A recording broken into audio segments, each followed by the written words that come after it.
Gepleýär Azatlyk Radiosu. Assalamu alaykum hormatly dinleyijiler. Eferde dünýä türkmenleri gepleşýümiz mikrofon öňünde maksat Ataýew.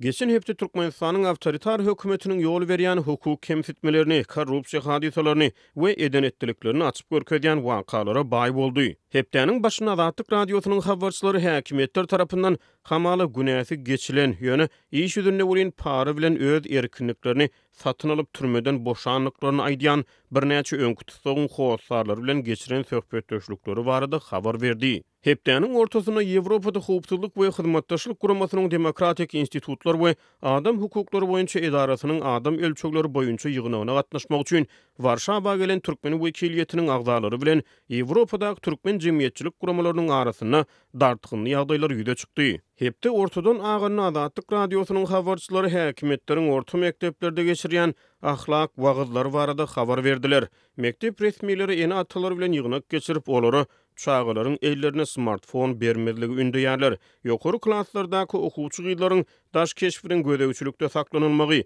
olaryň telefonlarynyň ýergiderli barlanylmagy barada wagaz nesihat işlerini geçirýärler. Biradol sentýabryň 2-nji hepdesinde ýurduň dürli sebitlerine kanun goraýjy edaralaryň işgärleri orta mekteplerde okuwçylaryň smartfonlaryny barlady.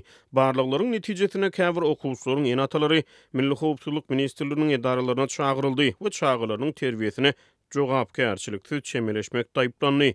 Barlyklara gatnaşan kanun goraýjy edaralaryň işgärleri esasan smartfony VPN ulanýan okuwçylary nyşana aldy. Mekteplerde geçirilen soňky wagtlarda ýurtda maglumat el ýetirliginiň häkimetler tarapyndan gysylmagy, iri sosial torlaryň petikli saklanylmagy, garaşsyz habar ferişteleriniň web sahypalarynyň mäkäm petiklenilmegi ýaly meseleler ne enatalar, ne mugallimler, ne de ýokary klas okuwçylar tarapyndan gozguldy. Şeýle soraglary gozgamak, has giň internet el ýetirligini talap etmek, has köp maglumat sormak ýaly synançyklar Türkmenistanyň häkimetleri tarapyndan oňlanylmaýar. Bundan başga da öz ilatynyň internet ýetirligini berik çäklendirmek tagallalary bilen at gazanan Türkmen hökümeti görnüşinden kiber howpsuzlyk bahanasy bilen bir daşary ýurt tehnologiýa kompaniýasynyň ýörüýte enjamlary satyn alýar. Bundan öňe Türkmen howpsuzlyk edaralarynyň käbir daşary ýurt tehnologiýa kompaniýalary bilen hyzmatdaşlyk edip Türkmenistanyň internet ulgamyndaky hereketlerini gödäwçilikde saklamak üçin edýän ýerginsiz tagallalary nazarda tutulany kiber howpsuzlyk enjamlarynyň satyn alynmagynyň aňyrsynaky mümkin bolan sebäplerin käbirini göz ýetirmek mümkin. Dünýä türkmenläriniň bu sany geçen hepdeniň käbir möhüm wakalaryny gaýtadan seraýlaýar. Birinjilik bilen tölegli türmeler barada habar, tölegli uniwersitet, tölegli okuw ýaly aňlatmalar ýa-da bolmasa tölegli suw, tölegli elektrik energiýasy, tölegli gaz ýaly aňlatmalar Türkmenistanyň köpler üçin tanyş bolsa da tölegli türmeler barada köp maglumat ýok. Azatlyk Radiosynyň habarçylary Türkmenistanyň tölegli türmeleri, türmelerdäki tölegli kameralar baradaky maglumatlaryň üstüne açdy. Ýöne okuw töleginden ýa-da gaz, tok, suw töleginden tapawutlykda türme tölegi para atlandyrylýar. Azatlyk Radiosynyň habarçysy geçen hepde ýurt boýunça ýylan edilen günä geçiş bilen türmeden boşan birnäçe öňkü tutsagyň howsarlary bilen guruldaş boldy.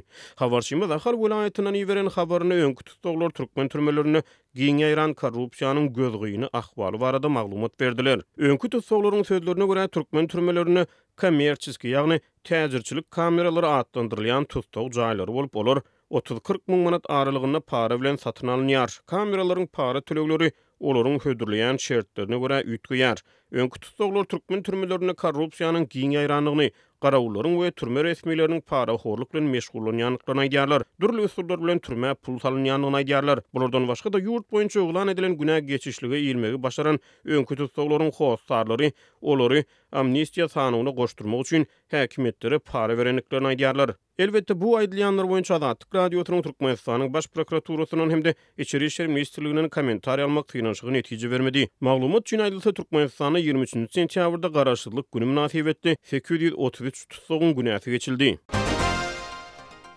Türkmenistanyň ýene bir paraxorluk habary geçen hepde Balkan vilayatynyň gelip gowuşdy. Ýadyňda düşýän bolsa, 15 aprelde döwlet telewizionýasy Türkmenmaşynyň köpgurluk hastahanasynyň dawaraly açylyşyny görkezdi. Ýöne aradan köp wagt geçmänkä bary ýogy 2 hepde soň Azatlygyň habarçylary bu hastahana işe geçen lukmanlardan $1000 dollar meçberine para alınanlygyny habar berdi. 200 000 manat içinde para veren lukmanlar ýa-da şefagat uýalary bar. 200 000 manat Türkmenistanyň dollaryň resmi alış-çalış bahasy boýunça 57 000 dollary, gara bazar narhy boýunça 11 000 dollary barabar bolýar. Bu habaryň ýa-da maýyň 2-nji hepdesine hastahanyň baş lukmany saklany. Inne Azatlygyň habarçylary şol hastahana işe kabul edilen 50 töweregi işçiniň şol sany tämirlikçileriň, guruluş ustalarynyň, bagwanlaryň hatda käbir şefagat uýalarynyň işden boşadylýanyny aýdýarlar. Maglumata görä olaryň para berip işe geçenekeni, ýöne olaryň işden çykarylmagynyň sebäbi para diýilmeýär. Hastahananyň ýol başlary bolmaly işgär sanynyň 30 götürüm hat köp işçiniň işe kabul edilenini aýdýarlar. Şonuň üçin işgär sanyny azaltmaly diýen karara gelipdirler. Üstüne bu hastahana hojalyk hasaplaşyk esasyna dolandyrylýar. Türkmen medeniýeti ýurtda giň eran korrupsiýa jinaýatlary, şol sany paraxorluk we tanışparalyk ýaly korrupsiýa hadisalary barada habar bermeýär. Wagtal döwlet telewizionýasy korrupsiýada aýplanýan elleri gandaly käbir öňkemeldärleri we dürli derejeler resmileri öz-özlerini ýazgyrýan görnüşde görkezýär. Ýöne ýurt raýatlary şeýle ýazgyryşlaryň netije bermeýändigini we durmuşyň tas ähli ugurlaryny ähli pudoklarda korrupsiýa hadisalarynyň eň ýokary tüýlik bilen dowam edýändigini aýdýarlar. 26 sentyabr 7 oktябr aralygyna Polşa döwletiniň paýtagty Warşawa şäherine Ýewropada howpsuzlyk we hyzmatdaşlyk guramasynyň Demokratik institutlar we adam hukuklary boýunça edarasynyň adam ölçegleri maslahaty geçirilýär. Bu maslahaty Türkmenistanyň adam hukuklaryna hormat goýulmagyny gazanmak ugruna iş alyp barýan jemgyýetçilik guramalarynyň wekilleri bilen bir hatarda Türkmenistanyň resmi wekiliýeti hem gatnaşdy.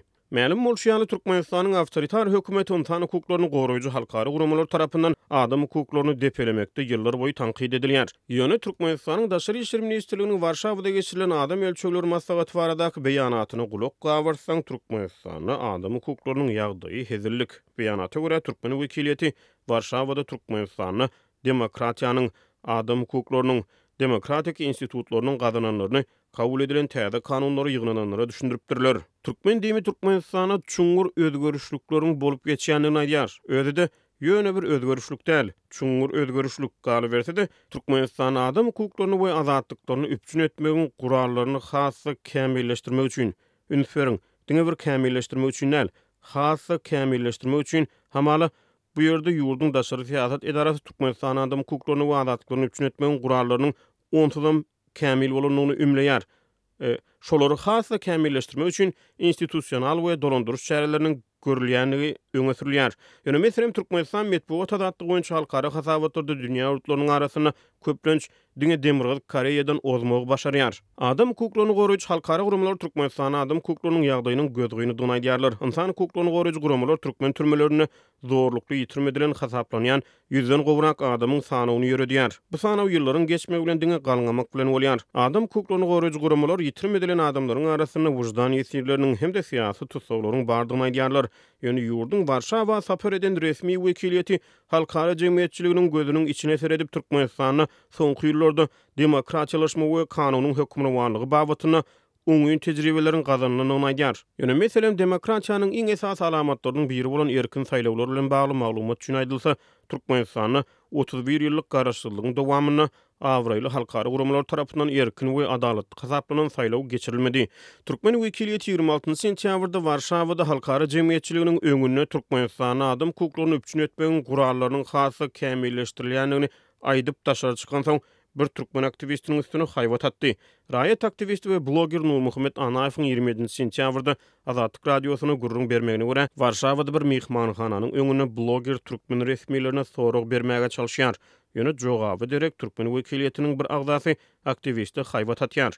Häzirki wagtda türkmenleriň hukuklary bilen baglanyşly ýurtda nähili üýtgeşmeler bar diýip bloger türkmen resmilerine sorag bilen ýüzlenipdir. Türkmen resmileri bolsa ilki türkmen aktivistini Polyak polisiýasyna şikayet edipdirler. Soňra bolsa oňa haýbat atypdyrlar. Seniň özüň Ýewropada bolsaňam, nirede bolsaňam biziň diýenimiz bilen bolarsyň. Seniň maşgalaň biziň elimizde Türkmenistany diýen ýaly bir haýbat atdylar diýip Anaýew 27 sentýabrda Azatlyk radiosyna beren interwýusyny aýtdy. Öňe bir şahyr aýtmyşlaýyn, şeýlerek işler bolýar biziň Türkmenistanyň.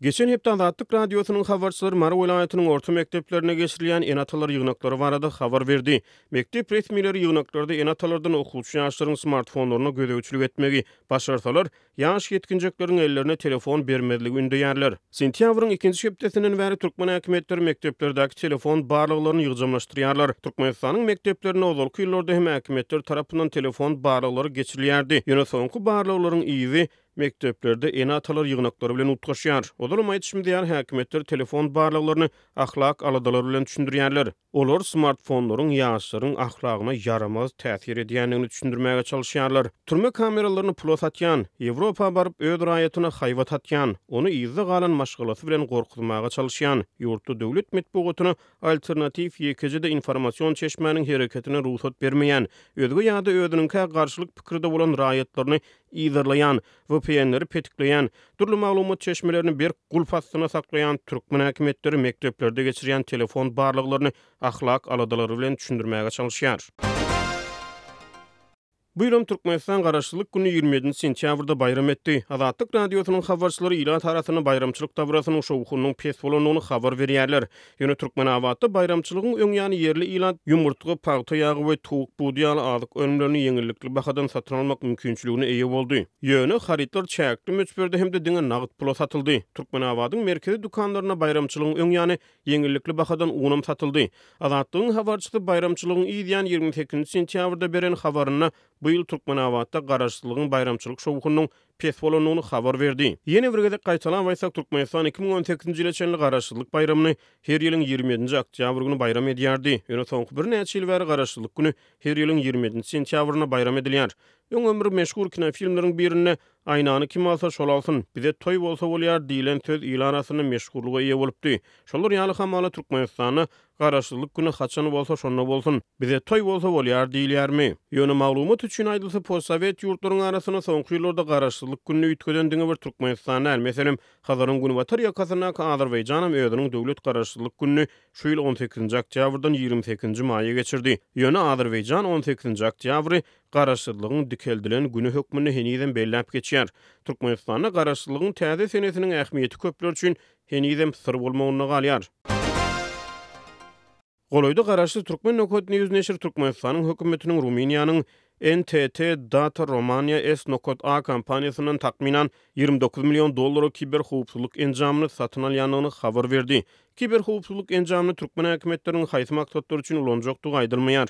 Ýöne mundan ozal azatlygyň okuýjylary we dinleýijileri Türkmen häkimetleriniň öz raýatlarynyň online hereketlerini ýygyramak maksady bilen Rohde & Schwarz nemes kampaniýasy bilen hyzmatdaşlyk edenligini işaret edýän maglumatlar bilen tanyş bolupdy. Bulardan başga da geçen hepdeniň dowamyny Türkmenistanyň dürli sebitlerine polisiýanyň ýol gödäwçiligi gurulugy awtouloglary, minibuslary gödäwçiligi güýçlendirdi. Salgyt gurulugynyň eşgärleri Braden Türkmenbaş şäherine hususy taksilere garşy girişen barlyklaryny bu hepde Türkmen awatda hususy minibus sürüjilerine garşy dowam etdirdi. Ekrançylyk ýerlerine şugundur eken Sakar çägeli daýhanlar geçen hepde suw ýetmeçiliginden şikayet etdi.